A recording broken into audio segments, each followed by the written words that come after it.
Hi friends, என்ன எல்லோரும் நல்லா இருக்கீங்களா? நான் நல்லா இருக்கேன். Life is beautiful, camera is so smile please. என்னடா ஏதோ சொல்கிறான்னு பார்க்குறீங்களா? இல்லை, இது நான் 11th படிக்கும்போது எனக்கு என் ஃப்ரெண்டு எழுதி கொடுத்த வாசகம். இது எனக்கு ரொம்ப பிடிக்கும். அப்போ எழுதி கொடுத்தலேருந்து இப்போ வரைக்கும் இந்த ஒரு வார்த்தையை என்னால் மறக்கவே முடியாது. ஏன்னா லைஃப் தினம் வேறு வித்தியாசமாக இருக்கும். எவ்வளோ வித்தியாசமாக இருந்தாலும் வாழ்க்கைங்கிறது ஒரு அழகானது. அதை நம்ம அழகாக ஆக்கிக்கிடுறது நம்ம கையில் தான் இருக்குது. யார் என்ன இடைஞ்சல் கொடுத்தாலும் சரி, என் லைஃபு எனக்கு உண்டானது, அதை எவ்வளோ அழகாக ஆக்கிக்கணுங்கிறது என் கையில் இருக்குது. அப்படி தான் நினச்சி நான் ஒவ்வொரு நாளையும் கிடப்பேன். நீங்கள் கிடப்பீங்களா? அப்போ கமெண்ட் பண்ணுங்கள். காலையில் பார்த்திங்கன்னா 5 மணிக்கே எழுந்திரிச்சிட்டேன். 5 மணிக்கே எழுந்திரிச்சிட்டு வாசு தெளித்து கோலம் போட்டுட்டு அதுக்கப்புறம் பார்த்திங்கன்னா நம்ம சமையல் வேலை தான்.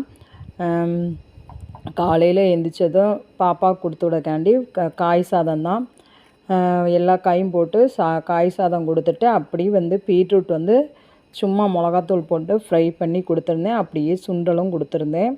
அவ்வளோதான், இன்றைக்கி முடிஞ்சிருச்சு. அப்படியே கொஞ்சம் மண்டவள பாகுக்கு காய்ச்சிட்டு அப்படியே அரிசி பச்சரிசி கொஞ்சம் வேக வச்சு வச்சுருந்தேன். அதையே கொஞ்சம் சரி சக்கரை பொங்கல் மாதிரி போட்டுக்கலான்னு சொல்லிவிட்டு அதையும் போட்டு எடுத்து வச்சுட்டேன். இன்றைக்கி காலையில் லஞ்சுக்கு ரெடி பண்ணி கொடுத்துட்டேன். இவ்வளோ தாங்க இன்றைக்கி லஞ்ச் இவ்வளோ தான் முடிஞ்சிருச்சு. அடுத்து பார்த்திங்கன்னா பாப்பாவெல்லாம் ஸ்கூல் தாட்டி விட்டுட்டு அவள் 7 மணிக்கே போயிடுவாள். அதுக்கப்புறம் நம்ம வேலையை பார்த்திங்கன்னா சாமி கும்பிட்ற வேலை தான். இந்த சாமி கும்பிட்டா தான் மனசுக்கு நிம்மதியே இருக்கும்.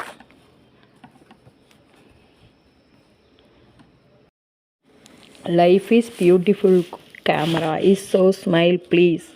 அதனால் ஒவ்வொரு நாளும் நம்ம சிரிச்சுட்டே கிடந்தோன்னா